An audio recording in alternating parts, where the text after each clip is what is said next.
Hello everybody. Hello. My name is Darren. I'm Graham. And we have just watched Shane Meadows' Room for Romeo Brass. We have? Tell us what it was about. It was about a few things. It was about a pair of kids. It was about a pair of kids, I'll confirm.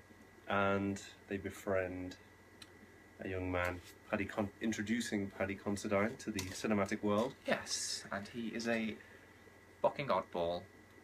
What did he call him? Oh, a gizoid. Gizoid. Yeah, she calls it, the sister of one of the kids calls him a gizoid. Which I didn't know what it meant, but I knew he was one. Yeah. He was definitely a gizoid, and I'll try to put that in my vocabulary from now on. Yeah, this is it. That'll be a word I use. Yeah.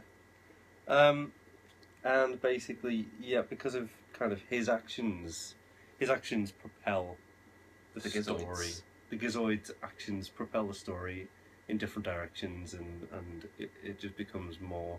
Yeah, it starts off as one thing and it becomes another. Yeah, it started off quite sweet and nice. Yeah, I think it's, not to give away anything, but I think it starts off as Forrest Gump and it becomes the Terminator. Yeah, sort of, yeah. If you can imagine that. Yeah. Which kind of works quite well. Well, I know that he did, Shane Meadows did Once Upon a Time in the Midlands after this, which is rubbish, but I haven't seen that one. But if we pretend that never happened, because everyone does, then his last film was 24/7 and his next one's Dead Man's Shoes. And this one kind of starts off as 24/7 and ends up as Dead Man's Shoes. So it's kind of a nice little segue. Yeah, yeah. But yeah, so did you enjoy it? Yeah, sorry, you threw me with the word segue. Why? Isn't it segue? Segue? Yeah. I don't know. Segway's the. I did the arm action. leaning. Segue? I think it's segue. You can Okay. segue into Fair, something. maybe, yeah, fair enough. What did I think? Yeah, no, I'm confused by it. I mean, I obviously really loved it because it was just mental and hilarious and You told me that upsetting. you didn't like it during the film. You told me, you said, Darren, I don't like this film. Yeah, because it was scaring me. Paddy Considine. Did it actually scare you? Well, he was just really freaking me out. I just really didn't like the way, spoiler alert, I guess, he was treating the kid, Romeo. Oh, was that the bit you didn't like? When he was hitting him and stuff? Was that when I said it? I can't remember. It was either then or I thought it was when he got a bit rapey. Spoiler alert, I guess. Oh, But yeah, I don't know. All of those parts apply. Like I could Yeah. have said it at any point, during. Because it sets itself up as a Forrest Gump type movie. Two kids befriend the local weirdo. Yeah, I knew nothing about this. So obviously, as you go into it, and he kind of saves them at the start from an altercation with a pair of other bigger boys. And at that point, you think, oh, he's just a bit of a simpleton. You know, if, as you say, Forrest Gump, he's just being a friendly person and doing his best and stuff. And then just as more of his character's revealed and he shows he's got some flaws, some personality traits that are probably less than preferable. Yeah. I suppose it's kind of realistic, isn't it? Well, it starts off as a movie and it becomes a bit more real, this is the thing. Yeah, I was thinking they befriend the local simpleton, which is a movie thing. Yeah. But then in real life, just the local assume he's simpleton going to be all safe. is generally dangerous. Yeah, generally has. Yeah, there's generally a reason they're on their own and they think about eating their own face, whatever it is they want to do. It's kind of, chicken and egg, isn't it? It's like what came first, the friendship or the weirdness? do these kind of simpletons? These odd Gizoids. Gizoids. That's probably the least offensive way to refer to these types of people. Well, I don't know. Because it's not. He's not. He was, I mean, he was completely able. He was completely lucid. Like there's different types of mental problems. So to say this nutcase isn't to sort of be a sweeping thing that all people with mental problems. Yeah, exactly. Yeah, not to. He is though. We're not removing any of the gravity of anything else. It's just I don't whatever know his fictional. I think he was just simple. I don't think he had problems. I think he was probably simple and he'd had not the best upbringing because he was saying about his dad beating him up and stuff. So probably one too many beatings is all it is. Yeah. So.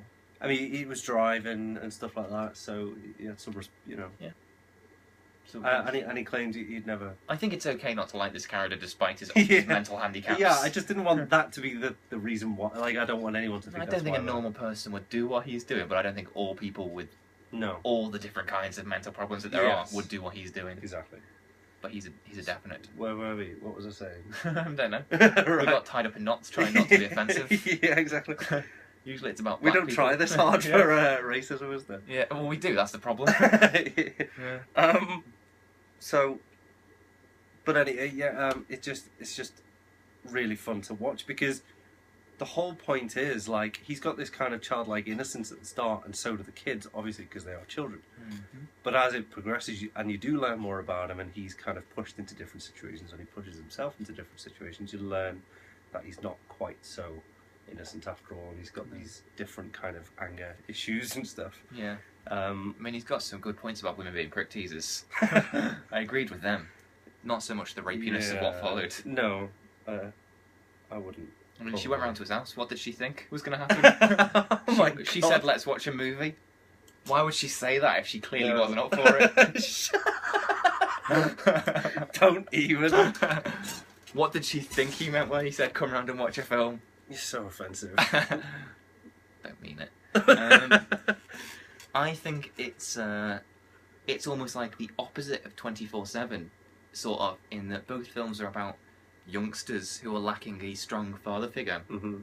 But in 24/7, they find a good father figure replacement, and in this one they find a bad one. Yeah. In And that being one, kids, they don't know the difference. Like, they can't see. No, well, they just, they don't judge people the way. So people would look at him and think, "What a gizoid," whereas kids would look at him and think, "Oh, he's fun." Well, he dances. Well, this is the thing as well. The adults in the film notice that he is a gizoid. Yeah, well, he clearly is. And the kids obviously don't take. Kids are a bit less judgmental, I suppose, aren't Yeah. they? But and also, so those two do the whole, finding a new father figure. What are you doing? Nothing. Carry on. And This Is England does it as well. So it's a thing. Yeah, well, This Is England is sort of similar thing. It's a kid who's missing his dad and gets taken under the wing of a nutter. Oh, right. So it's like a Shane Meadows Disney. Trait. Let's have strange parental Yeah. issues going on. I'd like to see a Shane Meadows Disney film. He'd fit in well. He ends up with Bambi getting his head caved in Yeah. by Thumper. Yeah. Sounds like a gangster's name. Yeah. Do you want to stick a ram around your head? Thumper's just some bloke with a scar on his face in a club. Yeah. So yes, you enjoyed it then. Yeah, it was really fun. It's not really. Yeah, no, it's really. It's enjoyable. It's dramatic. It's and funny as well. There's laugh out loud moments. There's a lot of a lot comedy less on the second viewing, because obviously the first time you're watching it, you're just thinking the beginning. Yeah, at least, yeah. Oh, he's just a funny weirdo. Yeah. Whereas obviously me knowing that he is a nutcase, he's just thinking, oh, that's creepy. Oh, don't do that. Oh, don't say that. That's just weird. Yeah. Yeah. So when you know he's a lot less innocent, Really? it's harder to watch. Like you didn't obviously, because like you weren't watching me. So Yeah. You don't watch films based on watching my reactions. No, not you watch the normally. film. But I was like proper like cringing throughout most. I was like, oh, I don't like that. Oh, right. Yeah. I mean, I laughed at Like- some bits. Like the kids and stuff were funny. Like what then? Closer to the start, like what was weird? Like, what was more weird than what I found? Because Probably like all the times when. Well, definitely the bit where the kid went in to talk to the older sister about the clothes, Yeah. and the kid lied.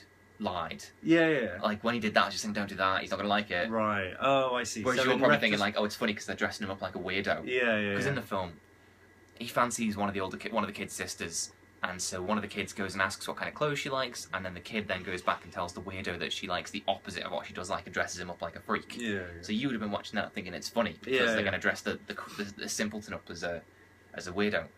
But I was just thinking, oh no, that's going to lead to trouble. Don't do Yeah. it. So that kind of thing. I mean, the first moment where you realise there's something else, deeper to this guy that's unsettling, is obviously when the lad's gone for Romeo's gone for ice cream, and Gavin's sitting with him there, and he pulls a knife on him. He's like, "Why did you do that? Why did I deserve that?" I'm going to stick this into your family. Yeah, that was when you burn started them. to get a bit of a bad feeling about it, wasn't it? Like, Yeah. oh, this guy with the kid around the scruff of the neck threatened to stab his family in the gut and set them on fire. He's a bit of a wrong'un. Yeah. I'm getting a bad vibe about him.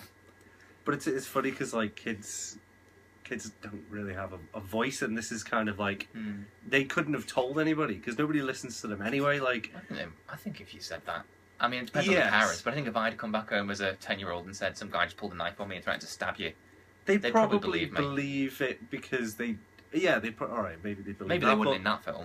But yeah, okay. Well, I'm judging from the film, like they always just, like I was saying during the film, like they always just assume what he wants. They say like, "Do you want me to get rid of your dad? Do you want me to, do you want to go and see?" And it's like it was actually asking them what's wrong or anything like that. So it's just kind of interesting that. Yeah, so they're assuming they're recognising there's a problem and just assuming what it is. Yeah, exactly. They know he's upset. Yeah, it's just trying to issue. Yeah. Well, yes, it's very good. Yeah. I enjoyed it a lot more than I remembered enjoying it, even though I remembered enjoying it a lot. If that makes sense. I enjoyed it a lot. It feels like the real Shane Meadows film. did 24/7 not? It was just different, I think. I think the black and white threw me. You weren't like I couldn't get Summer's over Town that. No, I don't know. It's just, yeah, I don't know. Well, you've seen 2 so I far. enjoyed Only them. you've seen 3, 'cause you've seen Dead Man's Shoes. Yeah. And they're all quite different. Yeah. Although, there are, like I said, the yin and Similar yang. vibes. Yeah. The 24/7 in this. Yeah.